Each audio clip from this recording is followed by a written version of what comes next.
News 16 Kerala. സൗദിയിൽ 11 ദശലക്ഷത്തിലധികം മയക്കുമരുന്ന് ഗുളികകൾ കടത്താനുള്ള ശ്രമം പരാജയപ്പെടുത്തി 2 പേർ അറസ്റ്റിൽ.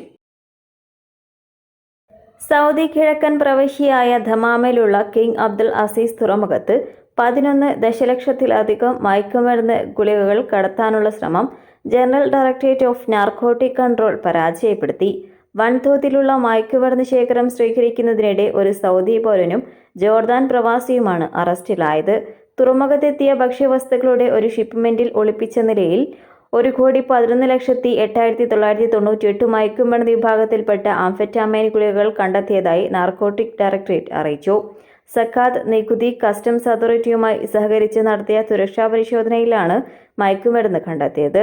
രാജ്യസുരക്ഷയെയും യുവാക്കളെയും ലക്ഷ്യം വെച്ചുള്ള മയക്കുമരുന്ന് കള്ളക്കടത്തും കടത്തു ശൃംഖലകളും കണ്ടെത്തുന്നതിനുള്ള തുടർച്ചയായ സുരക്ഷാ ക്യാമ്പയിന്റെ ഭാഗമാണ് ഇവരെ കണ്ടെത്താനായത്.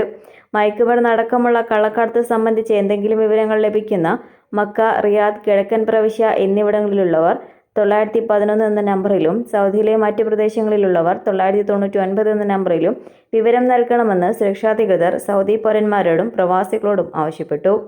ജനറൽ ഡയറക്ടറേറ്റ് ഓഫ് നാർക്കോട്ടിക് കൺട്രോളുമായി 995 എന്ന ഫോൺ നമ്പറിൽ ബന്ധപ്പെടാവുന്നതാണ്.